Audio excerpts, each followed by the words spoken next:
നമസ്കാരം. അനന്തമി പാഠശാലയുടെ പുതിയൊരു വീഡിയോയിലേക്ക് എല്ലാവർക്കും സ്വാഗതം. നമ്മൾ ഖാദി ബോർഡ് LD പ്രിലിമിനറി പരീക്ഷയുടെ 3ാം ഘട്ട പരീക്ഷയുടെ ഫൈനൽ ആൻസർക്ക് വന്നിട്ടുണ്ട്. 3 ക്വസ്റ്റ്യൻസ് ഡിലീറ്റ് ചെയ്തിട്ടുണ്ട്. അപ്പോൾ അതേതൊക്കെയാണെന്ന് നോക്കാം. നമ്മൾ ശരിയായിട്ടുള്ള ആൻസേഴ്സും നോക്കാം.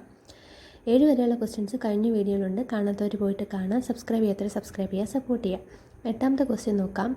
ഇന്ത്യയിൽ സമൂഹശാസ്ത്രം എന്ന പഠനശാല ആദ്യമായി ആരംഭിച്ചത് ഏത് സർവകലാശാലയിലാണ്? ഇതിപ്പോൾ റിപ്പീറ്റായിട്ട് കണ്ടുകൊണ്ടിരിക്കുന്ന ഒരു ക്വസ്റ്റ്യനാണ്. ഇതിപ്പോൾ 3ാമത്തെ ക്വസ്റ്റ്യൻ പേപ്പറിലാണ് ഞാൻ ഈ ഒരു ക്വസ്റ്റ്യൻ കാണുന്നത്. അപ്പോൾ ഇതിൻ്റെ ഉത്തരം 8ാമത്തെ ഉത്തരം ഓപ്ഷൻ സി ആണ്, ബോംബെ യൂണിവേഴ്സിറ്റിയാണ്. 9 വിവരാവകാശ നിയമത്തിനായി പ്രയത്നിച്ച രാജസ്ഥാനിലെ സംഘടന ഏത്? 9ൻ്റെ ഉത്തരം ഓപ്ഷൻ ഡി ആണ്, മസ്ദൂർ കിസാൻ ശക്തി സംഘടൻ. അതാണ് ശരിയായ ഉത്തരം. 10 നീതി ആയോഗിൻ്റെ ആദ്യത്തെ ഉപാധ്യക്ഷൻ ആരാണ്? 10 ഓപ്ഷൻ എ ആണ്, അരവിന്ദ് പനഗരിയാണ് ശരിയായ ഉത്തരം.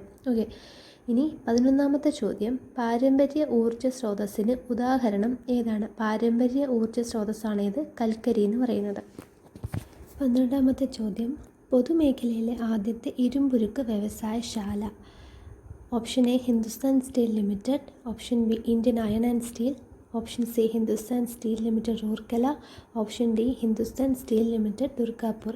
12ാമത്തെ ഉത്തരം ഓപ്ഷൻ ബി ആണ്, ഇന്ത്യൻ അയൺ ആൻഡ് സ്റ്റീൽ കമ്പനിയാണ് പൊതുമേഖലയിലെ ആദ്യത്തെ ഇരുമ്പുരുക്ക് വ്യവസായശാല.